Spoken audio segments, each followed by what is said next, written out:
Bismillahirrahmanirrahim. Karena itu saya lebih cenderung untuk menghadirkan tulisannya seperti ini, ya. Nah, kalau malaikat ya ini standar lah, mau ditulis dengan bahasa kita juga malaikat ya seperti ini. Kalau mau diterjemahkan juga dengan terjemah ya bisa, ya, dengan bahasa Inggris misalnya angel itu kan terjemahan, kan? Tapi kan Allah nggak bisa diterjemahkan, ya. Nah, kemudian di sini kita turunkan kitab-kitab sebagai pedoman. Nah, kemudian yang keempat para rasul. Nah, yang kelima tentang hari kiamat, yaumul akhir. Ya. Atau kita katakan hari akhir. Karena bukan hanya kiamat saja yang terjadi, tapi segala hal yang terkait dengan kehidupan akhir kita. Kemudian hukum yang mengatur tata kelola kehidupan, qada dan qadar. Ini ya. Nah, dari 6 pokok ini yang akan menyulam, mengokohkan dan menguatkan pondasi amal kita. Ini yang disebut dengan pondasi iman, ya. Namanya pondasi iman, akidah. Nah, ini simpulnya ada 6. Ya, yang kita bahas di kitab Al-Aqaidah Al-Islamiyah itu kan, ya, mafhumul iman awil aqidah yantazimu sittata umurin. Masih ingat di halaman ke-8 yang sudah saya bagikan kan? Ya kan? Pemahaman, pengertian, penguatan tentang iman dan akidah itu menuntut kita untuk merangkai 6 hal, 6 pokok. Ini simpul iman tuh ini simpulnya. Jadi kita harus ikat simpul itu menguat dalam diri kita.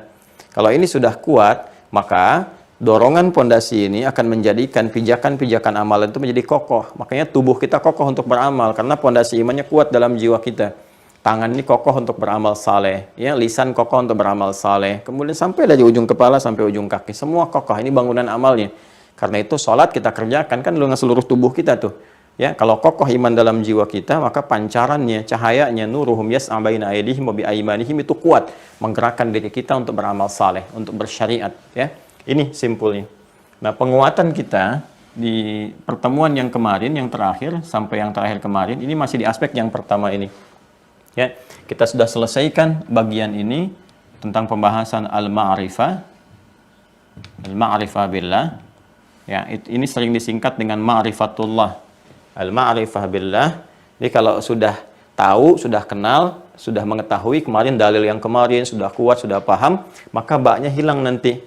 Ya, alif lamnya hilang menjadi idhafah ma'rifatullah. Ya, karena sudah tahu nih, ini kita masih butuh perangkat kan untuk mengenal Allah Subhanahu wa taala, ya, masih menggunakan huruf ba kemarin tuh. Al-ma'rifah billah itu kan. Mengenal Allah Subhanahu wa taala masih menggunakan perangkat huruf ba nih, ya, masih ada alif lam di depannya itu. Bab pembahasan untuk mengenal kepada Allah Subhanahu wa taala.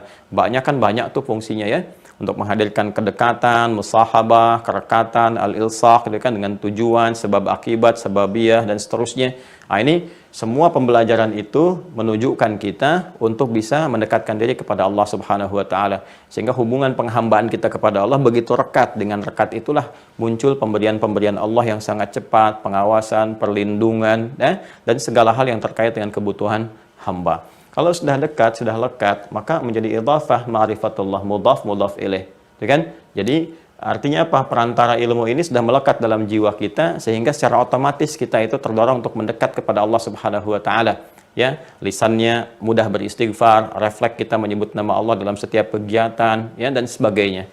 Nah, ini kalau kita dengar istilah ma'rifatullah artinya ini sudah sampai kepada tahap pengenalan kepada Allah melalui tahap-tahap pembelajaran. Ya, ini sudah normal, ya, sudah biasa kan. Baik, ini standar dalam logika juga. Orang-orang yang akan beraktivitas kan pertama belajar dulu. Ya, setelah tahu ilmunya kan automatically dia melakukan apa saja gitu kan, sesuai dengan dasar pengetahuan yang sudah ada pada dirinya. Nah, secara singkat sebelum kita masuk ke tahap berikutnya teman-teman sekalian, kita sudah belajar tentang bagaimana menetapkan Allah sebagai Tuhan yang hak. Kemudian mengambil ini supaya kita terukur, ya. Nah, kita sudah bahas di sini adalah tentang penetapan Allah, ya kan? Sebagai, ya, Tuhan yang hak. Subhanakallahumma bihamdika asyhadu an la ilaha illa anta astaghfiruka wa atubu ilaik. Wa akhiru da'wana alhamdulillahi rabbil alamin. Wa afu minkum. Assalamualaikum warahmatullahi wabarakatuh.